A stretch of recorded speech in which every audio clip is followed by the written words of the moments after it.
Do you believe in magic? If no, this story might make you reconsider.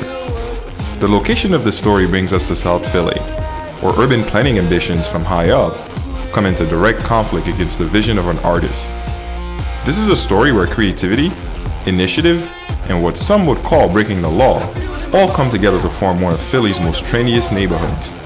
This is the story of none other than the Magic Garden.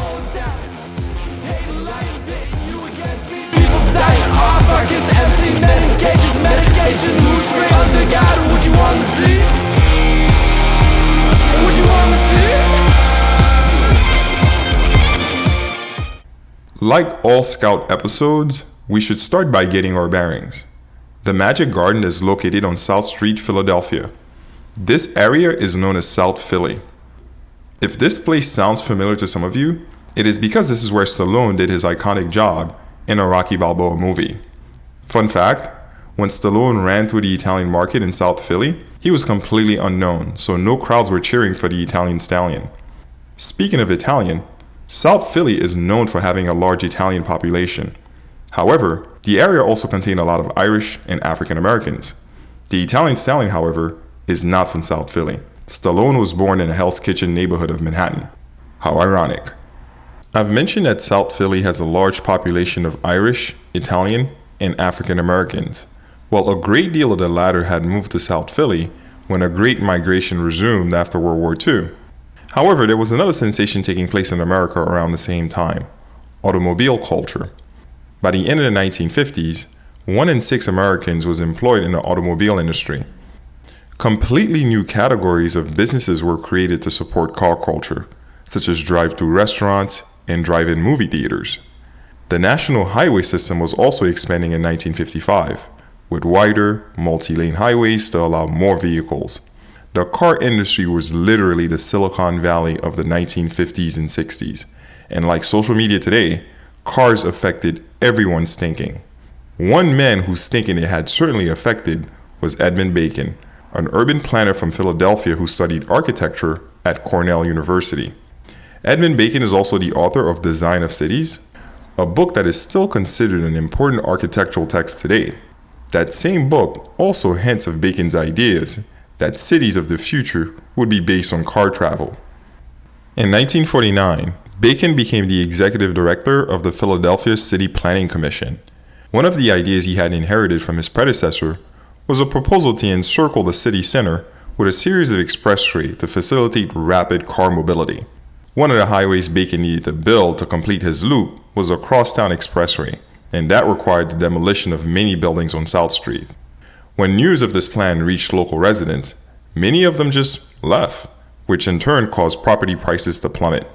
This suddenly cheap and available housing began to attract artists and counterculture types. Little did Bacon know, however, that this was the seed that would throw a wrench into his plans. Meet Isaiah Zagar, an outside artist that moved to South Street, Philly in the late 60s. For those of you who are unfamiliar, an outside artist is someone who has not been formally trained in art. They basically didn't go to school for it. Outside artists also tend to produce art using unconventional mediums. A great example of outside art is the Ideal Palace in southern France. The man who built it, Ferdinand Cheval, was not an architect, sculptor, or even a mason. Cheval was a postman who built the Ideal Palace out of pebbles he collected over the span of 34 years. He is the epitome example of an outside artist. Those of you who want to check out the Ideal Palace when you visit France can save this amazing spot using the Cityscape app. Now let's return to our story. I want to spend a little bit more time on Isaiah's background. Isaiah grew up in New York City and studied at the Pratt Institute in Brooklyn. Soon after, he signed up for the Peace Corps and served 3 years as a volunteer in Peru. While there, Zagar became very inspired by Peruvian folk art in the Lake Titicaca region. When Isaiah finally came back to the state, he settled in South Street, Philly. This was the late 60s and South Street was pretty much abandoned at the time. He had gotten a home and began doing what artists do: create. His first project was the Eyes Gallery, a storefront that displayed the folk art he had collected in Peru. The Eyes Gallery was Isaiah's home itself. The thing is, Isaiah wanted to make the gallery more interesting, so he began planning mosaic on the interior walls. As he continued, this mosaic endeavor took a life on its own. Isaiah did not stop on the inside. He began doing mosaic work on the exterior walls as well. His work got bigger, and soon they became complete murals. But for some reason, Isaiah still didn't stop. He began working on buildings next door that he did not own. The project just took a life on its own. Isaiah worked for 2 years on the buildings in lots of this neighborhood. A mosaic project that started inside his home had literally grew into a community art piece. Well, an illegal art piece maybe. For as already mentioned, Isaiah did not own all the buildings he worked on. This would come to haunt him in the future. Anyway, the mosaic work Isaiah completed became immensely popular in South Philly and received the name of the Magic Garden. On a personal side note, I've been to the Magic Garden myself, and I have to say that the experience is not only wicked cool, but you could literally spend all day at the site and not run out of things to do. Now, remember our friend from earlier, Edmund Bacon. He wanted his crosstown expressway built, but the thing is, people in the community now felt different about where they lived. Research actually shows that when beautiful art is installed in a neighborhood, crime and vandalism goes down. This is because beauty makes people proud of where they live. It also makes them not want to leave. And that is exactly what happened to South Street, which of course spelled disaster for Edmund Bacon. Time and time again, he would try to get his plans approved by the community board, but it was shut down every time. The Crosstown Expressway never became a reality. As time went on, Starbucks moved into the neighborhood. Then came Whole Foods. And then eateries began popping up. As the neighborhood got trendy, the absentee owners began to take interest in their buildings.